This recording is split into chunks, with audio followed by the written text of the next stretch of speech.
Bismillahirrahmanirrahim, wassalatu wassalamu ala ashrafil mursalin. Je vous donne ici la solution des travaux dirigés de mécanique rationnelle concernant la statique du solide indéformable.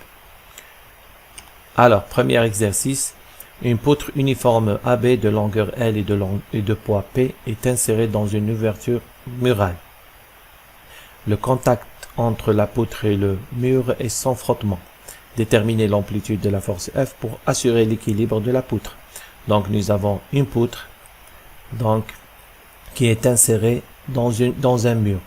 Donc le contact entre la poutre et le mur s'effectue en deux endroits, donc en A et en C. Comme le contact est sans frottement, donc la réaction A elle est perpendiculaire au mur et la réaction en C est perpendiculaire à la poutre. Et nous avons aussi le poids au milieu de la poutre et la force F appliquée à l'extrémité B qu'il faut déterminer. Donc je vais isoler la poutre pour dessiner son diagramme libre. Ça veut dire je vais remplacer les contacts, les liaisons ici par les réactions correspondantes. Et je vais travailler par rapport au paire OX ou Y. Donc la poutre sans les liaisons est représentée ici. Donc j'ai la poutre avec une réaction A qui est perpendiculaire au mur, réaction C qui est perpendiculaire à la poutre, le poids P qui est vertical et la force F qui est horizontale. Bien sûr, la poutre, elle fait un angle de 30 degrés avec l'horizontale. Donc, les équations de la statique nous permettent d'écrire que la somme des forces extérieures égale 0 et la somme des moments des forces extérieures égale à 0. Ici, j'ai pris le point C. Vous pouvez prendre le point A, G ou B, comme vous voulez. Donc, projection sur l'axe OX. Donc, la projection sur l'axe OX. Donc, j'ai la composante de RC. C'est RC cosinus 60 moins F égale à 0. Donc, RC est égal 2 fois F plus cosinus 60 égale 1/2. Projection sur l'axe OY. Donc, la somme des forces selon Y est égale. Donc, la composante RC sinus 60 moins P moins RA. Donc, voilà, RC sinus 60 moins RA moins P égale à 0. Comme sinus 60, c'est racine 3 sur 2. Donc, j'obtiens à la fin RA qui est égal à RC sinus 60 moins P. Je remplace. Donc, j'obtiens F racine de 3 moins P. Ça, c'est l'équation 2. Donc, la somme des forces égale 0 me donne deux équations. L'équation 1 et l'équation 2. Maintenant, somme des moments par rapport à C. Des forces extérieures égale à 0.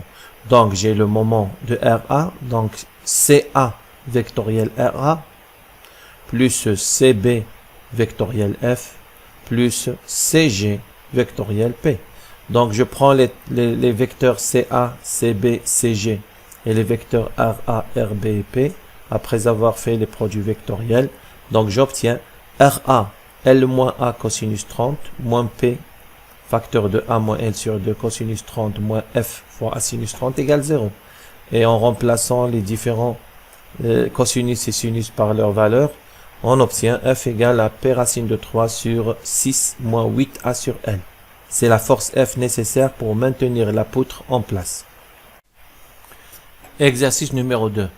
Une barre rectiligne AB de longueur L et de masse M s'appuie contre un mur incliné comme le montre la figure 2. Si le coefficient de frottement statique en A et B est mu S égale 0,25, déterminez la valeur maximale de l'angle θ pour laquelle la barre commence à glisser. Donc j'ai une barre qui repose sur un mur, le mur est incliné. Donc j'ai un contact avec frottement en A et en B, et le mur, l'inclinaison du mur fait un angle de 105 degrés avec l'horizontale. Donc on nous demande de calculer la valeur de θ pour laquelle l'échelle commencera à glisser, ou bien la barre commencera à glisser. Donc on va appliquer les lois de la statique. La poutre est en équilibre statique, donc somme des forces est égale à 0 et la somme des moments par rapport à B est égale à 0. Donc j'ai pris B, vous pouvez prendre aussi bien A. Je vais dessiner le diagramme libre de la poutre en supprimant les liaisons et en les remplaçant par les réactions. Donc en B, comme il y a frottement, donc j'ai une réaction normale au plancher et une réaction parallèle au plancher. FB, c'est la force de frottement, et NB, c'est la réaction normale du plancher sur la poutre. En A, la même chose, comme j'ai deux composantes, j'ai du frottement, donc j'ai deux composantes de la réaction, une composante normale et une composante tangentielle qui est parallèle au mur. Donc je suppose que la composante FA, elle est dans ce sens-là, puisque si la barre ou bien si la poutre commence à glisser, donc le point A va se déplacer vers le bas, et comme le frottement est opposé au mouvement, donc il est vers le haut. La même chose ici, le point B va se déplacer vers la droite, donc le frottement se retrouve vers la gauche. Ok, je vais définir les composantes des différents vecteurs mis en jeu. Ensuite, je vais projeter sur l'axe des X et l'axe des Y. Premièrement, NA, la composante de NA, donc j'ai NA cosinus 15 degrés, donc ici j'ai 15 degrés. Donc NA cosinus 15 degrés sur l'axe des X, donc je prends un axe des X horizontal, l'axe des Y est vertical. NA cosinus 15 degrés, I plus sinus 15 degrés, J. Donc les deux composantes de NA sont positifs. Alors NB, c'est directement NB selon J. Et le poids P, c'est moins P, puisqu'il est dirigé vers le bas, fois J. Alors la force FA en module, c'est mu S fois NA. Puisque la force FA est une force de frottement, d'après la formule du frottement de contact entre deux solides, ou bien le frottement de Coulomb, nous avons FA qui est égal le coefficient de frottement fois NA. Sachant que la composante de FA selon X elle est négative et la composante selon Y est positive. Donc, on module FA c'est mu S fois NA. Et les directions, donc j'ai moins sinus 15 fois I plus cosinus 15 degrés fois J. Donc j'ai ici un 15 degrés entre FA et la verticale. Et FB, c'est directement moins en module, c'est mu S fois NB et elle est dirigée dans le sens des X négatifs. Donc projection sur l'axe des X, je vais rassembler toutes les composantes selon l'axe I. Ça me donne NA cosinus 15 moins mu S NA sinus 15 moins mu S NB égale 0, ça c'est l'équation 1. Projection sur l'axe OY, NA sinus 15 plus mu S NA cosinus 15 moins P plus NB égale à 0, c'est l'équation 2. Donc l'équation 2 me permet de tirer NA, NB en fonction de P et NA. Donc c'est P moins NA sinus 15 plus mu S cosinus 15. Donc je vais injecter l'équation 2 dans l'équation 1. Ça me donne une relation entre NA et P. NA et P et mu S. Et cette équation-là, je vais l'appeler l'équation 3. Maintenant, je vais calculer la somme des moments par rapport à B. Pour cela, je vais déterminer le vecteur BG. Donc, j'ai besoin du vecteur BG et du vecteur BA. Donc, BA, il fait 2 fois BG. Donc, il suffit juste de calculer BG. Donc, BG, c'est la longueur sur 2, L sur 2. Donc, la composante, elle est négative selon X, c'est moins. Donc, c'est moins BG cosinus θ. Donc, j'ai un moins cosinus θ fois L sur 2 sur X. Et un L sur 2 sinus θ sur l'axe des Y. Alors, la somme des moments par rapport à B est égale à 0. Donc, BG vectoriel P plus BA vectoriel NA plus BA vectoriel FA égale à 0. Il y a 3 forces mises en jeu quand on calcule les moments par rapport à B. Donc, il y a juste la réaction en A et le poids. Donc, comme BA est égal 2 fois BG, donc je remplace BA par 2 fois BG et j'obtiens BG vectoriel P plus 2NA plus 2FA égale 0. Donc, je vais calculer la somme, cette somme-là, et je vais faire le produit vectoriel. Donc, cette somme-là, c'est égal à 2 fois NA fois cosinus 15 moins mu S sinus 15 selon l'axe des X, plus 2NA sinus 15 plus mu S cosinus 15 moins P selon l'axe des J. Et BG, j'ai les composantes de BG, donc je fais le produit vectoriel. Et ce produit vectoriel est égal à 0, donc ça me donne une équation. Donc, si vous voulez, une quatrième équation. Donc, de cette équation, je divise sinus par cosinus θ. Et je prends ce terme-là, je le divise par ce terme-là. Ça me donne tangente θ égale P moins 2 fois NA sinus 15 plus mu S cosinus 15 sur 2 fois NA cosinus 15 moins mu S sinus 15. Maintenant, je vais me débarrasser du NA. Donc, je vais à l'équation 3. Je tire NA en fonction de P. Et j'injecte cette valeur-là dans l'équation de tangente θ. J'obtiens l'expression finale pour θ. Donc, application numérique, tangente θ égale 3,449 ce qui me donne un angle de θ de 73,8 degrés. Donc, il y a mouvement de l'échelle si θ est inférieur à 73,8 degrés. Donc, je reviens en arrière. Donc, si θ est inférieur à 73,8 degrés, l'échelle peut glisser vers la droite. En fait, comment on a déduit le résultat qui dit que l'échelle va glisser si θ est inférieur à 73,8 degrés? Donc, pour trouver le 73,8 degrés, on a résolu l'équation somme des moments égale 0. Donc, maintenant, le moment obtenu, si le moment obtenu qui est dans ce cas-là, c'est un moment qui est autour de l'axe Z, si le moment est positif, donc, il va me donner un glissement du point B vers la droite et le point A va descendre. Donc, l'échelle ou bien la barre, elle va glisser dès que le moment sur l'axe des Z devient positif. Donc, si je reviens à l'équation des moments, donc je fais le produit vectoriel, ça c'est l'équation qui me donne le moment. En réalité, pour avoir θ, j'étais obligé de mettre l'égalité entre les deux termes. Si je veux avoir ici, voir quelle est la valeur de θ qui assure le glissement, je vais dire que cette valeur-là doit être supérieure ou égale à cette valeur-là. Ce qui me donne un tangent θ qui doit être inférieur ou égal à cette valeur-là. Donc, en réalité, à la fin, j'aurai une équation avec une inégalité. Ça veut dire que θ doit être inférieur à 73,8 degrés. Si cette condition est vérifiée, donc j'aurai un moment autour de Z qui est positif, donc qui va faire tourner l'échelle, ou bien qui va faire tomber l'échelle par terre. Voilà. L'exercice numéro 3. Donc une poutre de longueur 400 mm et de poids négligeable, donc l'wazn hna muhmal, est articulée en A. Donc nous avons une articulation en A, une liaison pivot, et repose sur un appui simple en B. Donc B, j'ai un contact simple sans frottement, donc il n'y a pas de frottement ni en A ni en B. On nous demande de déterminer les réactions en A et B, sachant que bêta égale 50 degrés. Donc remarque, mettre l'origine du repère en A. Donc je vais utiliser le repère AX, AY placé en A. Donc la barre elle fait 25 degrés avec l'axe des X.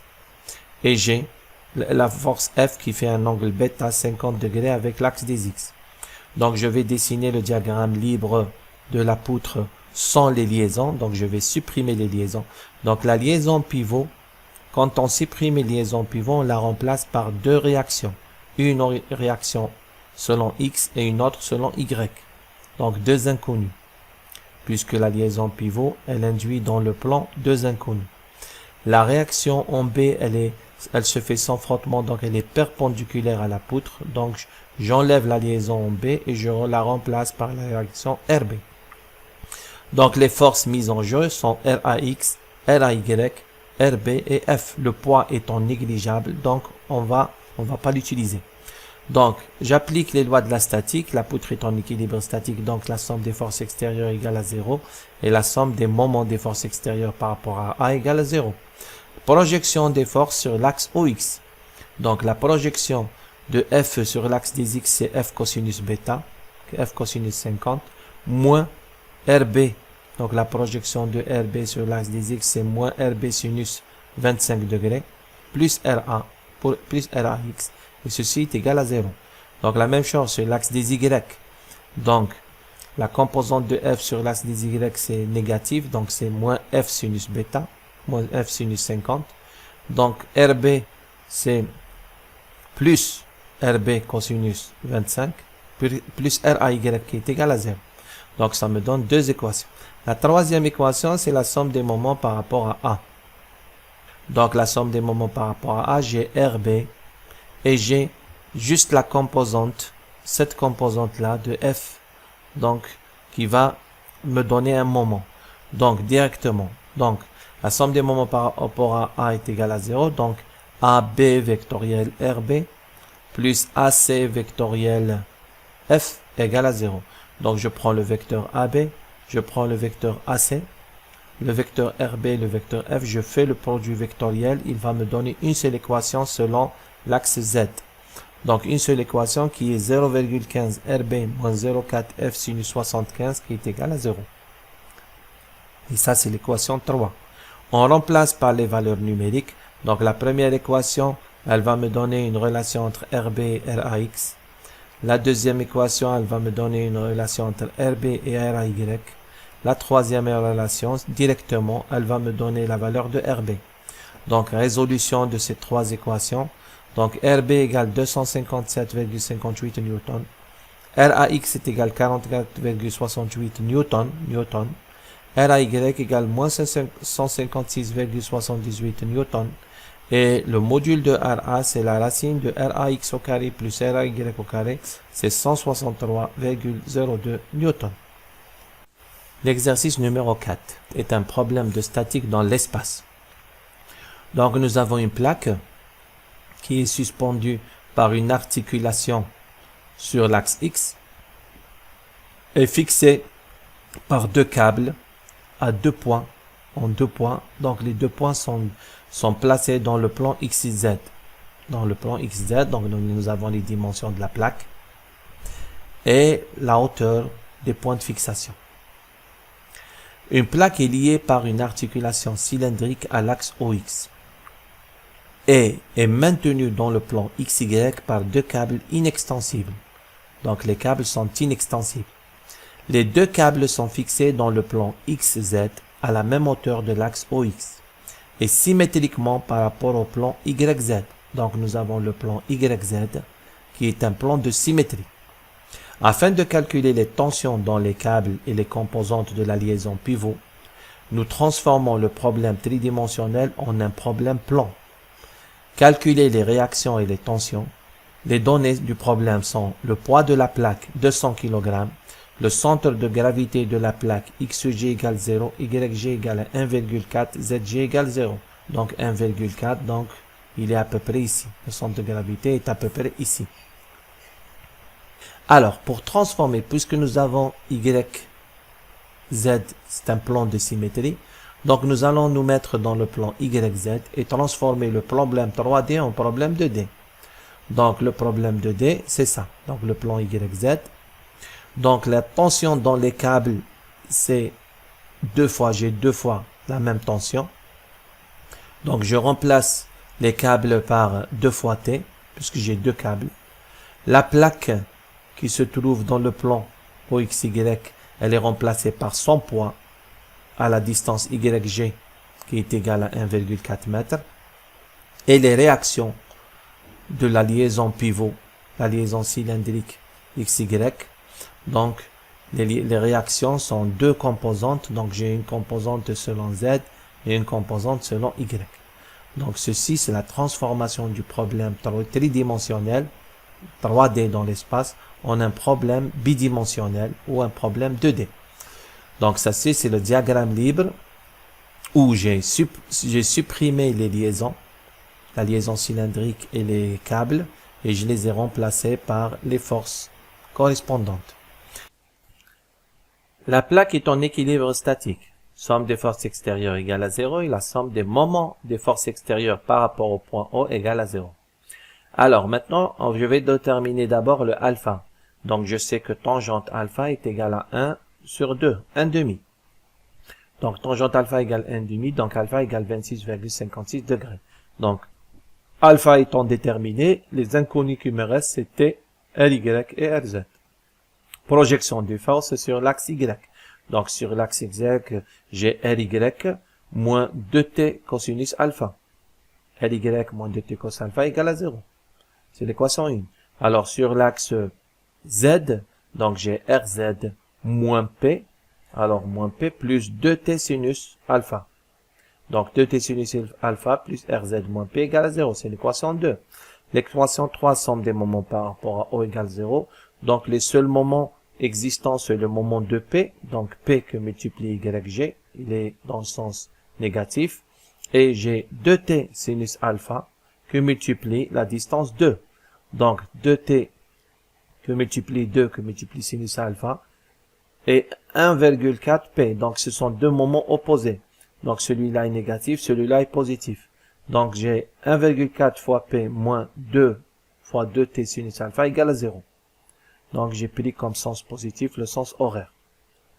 Donc, ça ne change pas à la solution. Vous pouvez prendre le sens trigonométrique comme sens positif. Vous aurez ce moment-là qui est négatif et celui-là positif. Donc, vous aurez cette équation qui est multipliée par moins 1. Donc, j'ai trois équations à trois inconnus. La résolution de ces trois équations. L'équation 3 me donne T directement, 1565,5 newtons. L'équation 1 me donne RY, 2800,6 newtons. Et l'équation 2, elle me donne RZ qui est égal à 600 newtons. Bien sûr, je peux calculer le module de RA. Donc, la réaction R de la liaison cylindrique. Donc, c'est racine de RY au carré plus RZ au carré qui est égal à 2864,2 newtons. Exercice numéro 5. Une structure OABC est encastrée au mur en haut. Donc, nous avons ici les encastrements. Tous les degrés de liberté sont supprimés. La structure subit un chargement constitué de trois forces concentrées F1, F2 et F3 et un moment concentré selon l'axe XM. Donc, nous avons trois forces concentrées F1 qui est selon l'axe Y, F2 selon l'axe X, F3 qui est selon l'axe Z et un moment concentré selon l'axe X. Déterminer les réactions à l'encastrement. Si F1 égale F2 égale 2 newtons, F3 égale 1 newton et M égale 2 Nm. Remarque, les distances sont données en millimètres. Donc la structure c'est 200 mm, 50, 50. Voilà, c'est un problème 3D. Donc je vais enlever la liaison encastrement, je vais la remplacer par ces réactions. Comme ici c'est un encastrement dans l'espace, donc j'ai 6 inconnus, 3 forces, 3 réactions. 3 forces de réaction, ROX, ROY et ROZ. Donc je les mets tous les 3 positives. Et 3 moments de réaction, MX, MY, MZ. Donc j'ai 6 inconnus. Et bien sûr, j'ai 6 équations, puisque la statique me permet de calculer 3 forces, 3 projections sur l'axe des X des forces, et 3 projections des moments sur les 3 axes. Donc ça me donne 6 équations en tout. Donc remarquez que le moment ici, selon X, il est négatif. Donc la rotation s'effectue dans le sens négatif, dans le sens horaire. Alors, projection sur l'axe OX.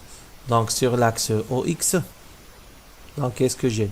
Donc j'ai ROX plus F2. Donc F2, elle est selon ROX, qui est égal à 0. Donc déjà ROX, c'est moins F2, c'est moins 2 newtons. Projection sur l'axe OY. Dans Y, j'ai la force ROY, moins F1. Donc F1, elle est dans le sens négatif, égale à 0. Donc ROY, F1 est égal à 2 newtons. La projection sur l'axe OZ, elle me donne la somme des forces des projections sur Z, elle me donne ROZ, moins F3, qui est égal à 0. Donc ROZ est égal à F3, 1 newton. Donc déjà, j'ai calculé la réaction R, les composantes de la réaction R. Donc je peux calculer son module. Donc la réaction, la force de réaction en haut est égale à la racine de ROX au carré plus ROY au carré plus ROZ au carré. Vous remplacez, donc vous avez 4 plus 4 plus 1, ça fait la racine de 9. Donc ça fait 3 newtons. Donc j'ai calculé 3 composantes. Il me reste de la réaction, il me reste à calculer les 3 composantes du moment résultant ou bien le moment de réaction. Alors maintenant, je vais calculer la somme des moments par rapport à O. Et d'après la statique, ça doit être égal à 0. Donc, j'ai la force F1 dans le bras, c'est OC. Donc, c'est OC vectoriel F1. Plus F2 dans le bras, c'est OB. Donc, OB vectoriel F2. Et la force F3 dans le bras, c'est OA vectoriel F3. Plus le moment appliqué selon X, M, plus M par rapport à O, le moment de réaction, MX, MY, MZ. Et ça doit être égal à 0. Donc, je vais définir les différents vecteurs. OC. Donc, OC, donc selon X, c'est de 0,2 mètres, selon X. Et selon Y, donc c'est moins 0,05 mètres. Et selon Z, c'est 0,05 mètres. Voilà. 0,2 mètres selon X, moins 0,05 selon Y, et 0,05 selon Z. Alors, OB. OB, il a une composante selon X, c'est 0,2 mètres, et une composante selon Z qui est égale à 0,05 mètres. Selon Y, c'est 0. 0,2 mètres, 0,005. Alors, OA. OA directement, il a une seule composante selon X, c'est 0,2 mètres, et les autres composantes sont 0. F1. Donc, F1, il a juste une composante selon Y. Voilà. F1, il a une composante selon Y négatif. Donc, moins 2 newtons. Et 0, 0 sur les deux axes. Les deux autres axes, X et Y. F2, il a juste une composante selon l'axe X. Donc, c'est 2 newtons. 0, 0. Et F3, qui est tangenté dans négativement dans l'axe, vers l'axe sur l'axe des Z. Donc, c'est 0, 0, moins 1 newton. Alors, le moment M, il a une composante selon X qui est négative, donc c'est moins 2 newton mètre, et sur YZ, c'est 0. Le moment qu'on va rechercher à l'encastrement, le moment de réaction MO, c'est MX, MY, MZ. Ce sont les trois inconnus. Donc, je fais les produits vectoriels maintenant. OC vectoriel F1 plus OB vectoriel F2 plus OA vectoriel F3 plus 1 plus MO. Donc, voilà. Donc, je tire MO ici. Donc, MO est égal moins tout ça. Donc, MO égale moins OC vectoriel F1, moins OB vectoriel F2, moins OA vectoriel F3, moins M. Donc, je dispose les produits vectoriels. Donc, ça, c'est OC vectoriel F1 avec un moins OB vectoriel F2, moins OA vectoriel F3, donc OA vectoriel F3, moins M. Donc, vous faites le produit vectoriel, les différents calculs, et vous obtenez pour MO 1,9 Nm sur l'axe des X, moins 0,3 Nm sur l'axe des Y, et 0,4 Nm sur l'axe des Z. Voilà.